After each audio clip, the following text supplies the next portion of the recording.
Hi everyone. It's Thursday, which means that me and LK are back. We're talking about healthcare management. LK, say hi to everybody. Hey, L everyone, and Gleb. yes, LK put on a cutoff today to look more professional. He said he wanted to look better for you guys, so that's at least worth a like.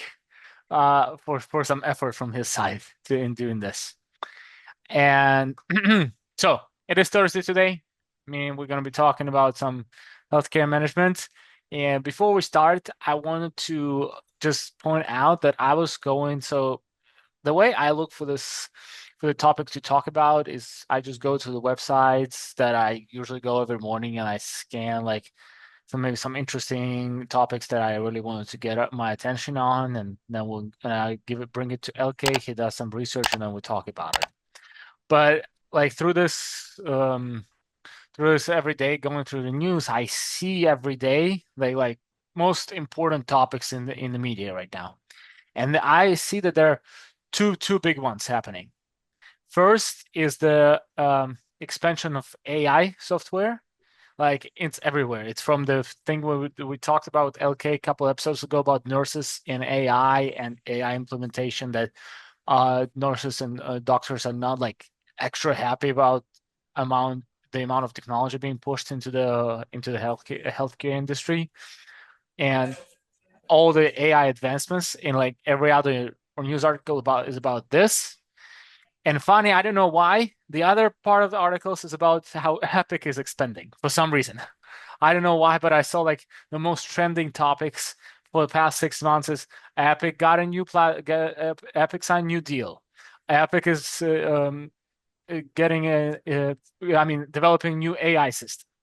Top 50 facts about Epic. So everything is about Epic nowadays, and that's why last time we discussed some EHR, EMR, so people know maybe a little bit more that are out of the field, that there are people that in the field that maybe know some differences in between. So I spoke to LK about this, and today we're going to kind of continue this EHR, EMR topic, and we're going to talk about interoperability.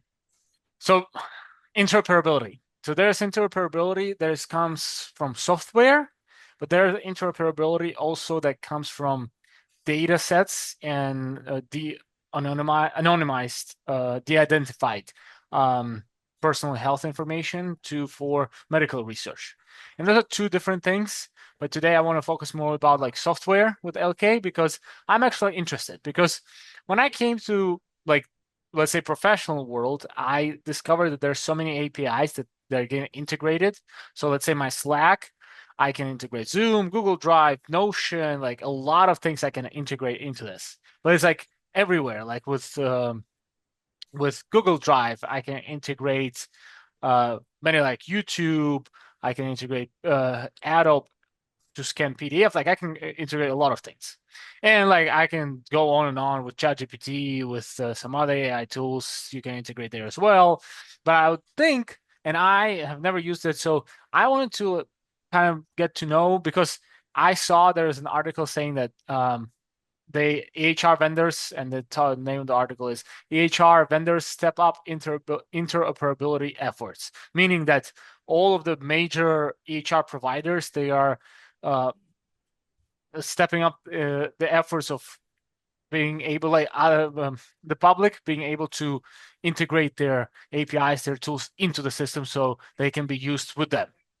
So with that, first of all, LK, can you give some example of you using these tools that are not particularly developed by HR but being integrated into that through third party vendor, let's say?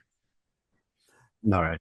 Well, thank you very much, Gleb. Now, basically, the question that you ask, right, it Mm-hmm. has two parts in it, right?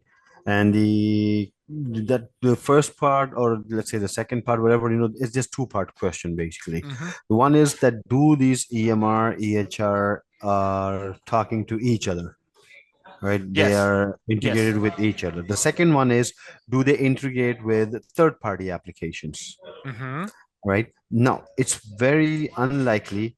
um that we can pinpoint that what other applications they can integrate with, because there are some, there are not some. So it's, Mm-hmm. uh, I cannot say there are any unique ones that they are there, because depending on platform to platform. So let me just put it this way.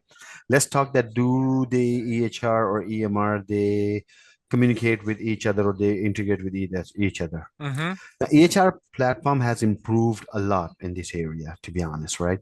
But full integration is still, work in progress, I would say. Some vendors like, Epic or Meditech or even Oracle Health Mm-hmm. have taken some significant steps to, enhance interoperability, Yep. right? And often they align their systems with framework like, TEFCA. And so these efforts are creating a more unified health data exchange environment. However, right? However, the challenge remains such as, different standards basically, Mm-hmm. right? Like vendor specific barriers and resistance to sharing data due to, competitive reasons, could be legal reasons like HIPAA and everything. All right. While progress is being made, right? I'm not saying that progress is not made, right? But the ultimate vision of, seamless interoperability is not fully realized yet. But there's a big but, because when we talk about the healthcare system, right? The data leakage is the most important thing that has to be under control at any cost, Mm-hmm. right? Now, integration with different EMR, EHRs, what steps could be taken Mm-hmm. to minimize what can be shared and what cannot be shared. That's always the question, Yes. right?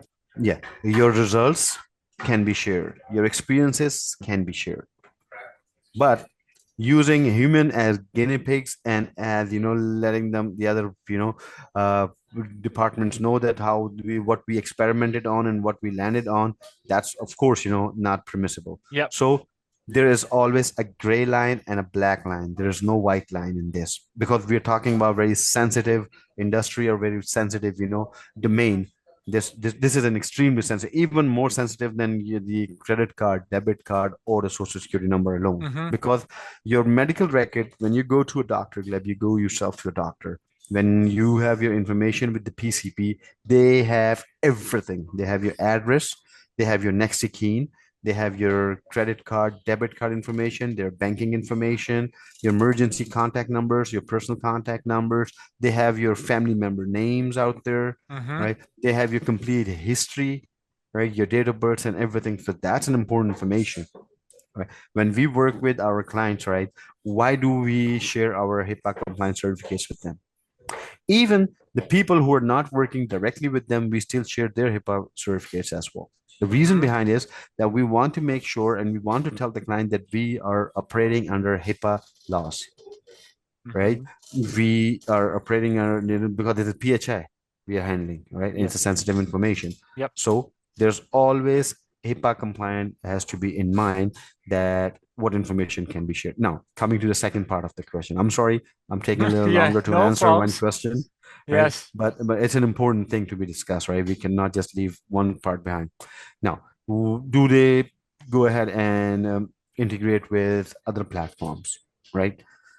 Not, let's say like Google Drive or Slack or Yes. any other Yes. platform. Exactly. In That's what I for want instance, let's to say, ask. Yes. right, any other third party platform.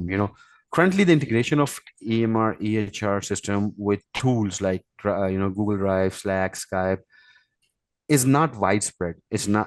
I'm not saying it's not there, but it's gradually becoming more relevant as healthcare teams they emphasize on collaboration. Mm-hmm. Some modern EHR systems are sharing to support integration with productivity tools Mm-hmm. to improve the workflow, right?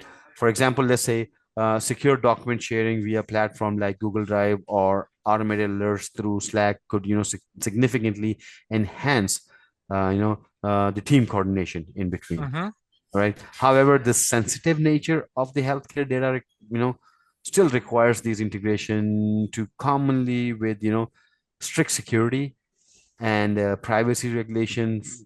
As I already said, uh, HIPAA in the US, this often, slows the pace of seamless integration with, with non-health specific tools. Mm-hmm. So there that's a big challenge out there, and it will remain a big challenge until unless there are some specific third-party software only designed for the healthcare industry itself, which works like Google Drive, which works like Slack, Skype, or Hmm. any other medium out, but which is specifically only designed for the healthcare industry. Okay.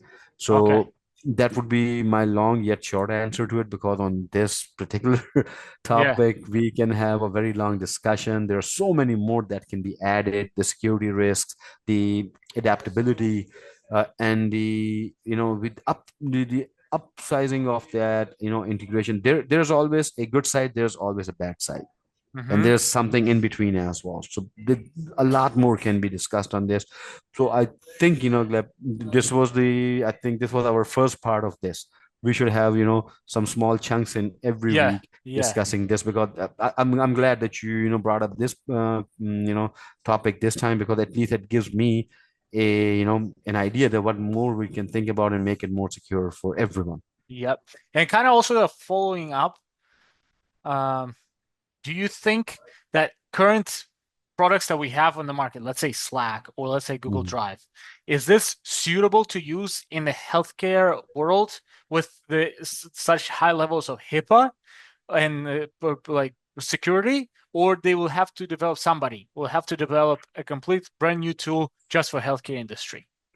That, an excellent question. An excellent question. Now, we are talking about two giants over here, okay? Hmm. Google, and we're talking about Slack. These are giants of the business and of the personal use. Yeah. They do not need anything, all right, to do something extra. They have a team, they have the software out there. All they have to do is, create a domain separately for the healthcare industry. Hmm. They both, and they already have a good chunk in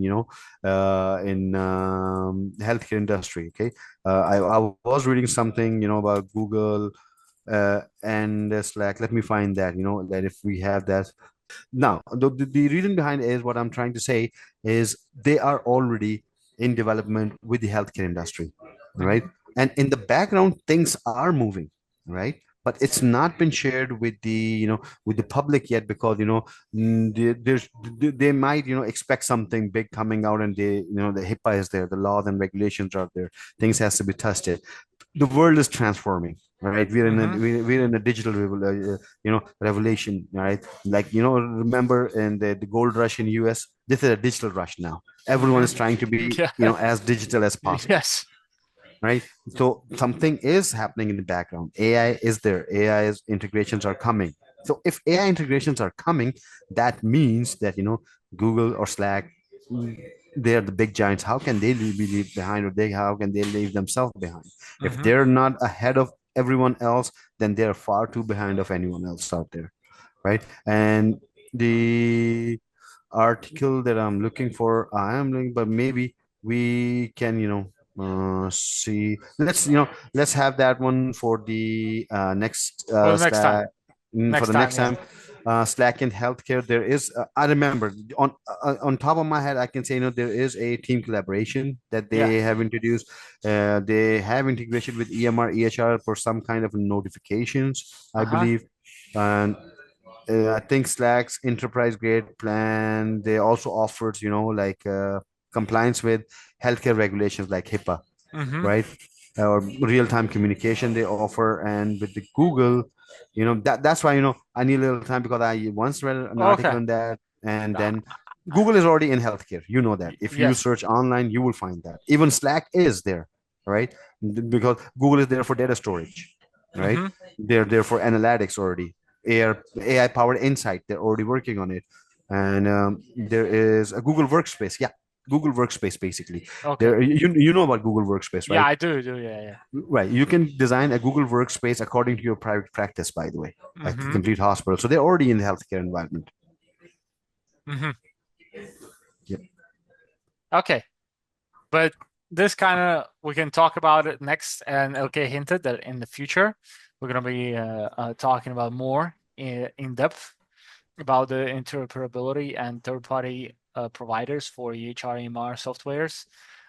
But that concludes today. Don't want to keep all of you guys for too long. Quick rundown over the topic, and then we're gonna go into more details next time. So everybody first of all, thank you, okay? Thank you very much. Everybody have a great rest of your Thursday, and we'll see you. Oh, well, yeah, don't forget, subscribe, like for LK's best, subscribe to our channel, leave the comments, and we'll see you next time. Thank you. Bye.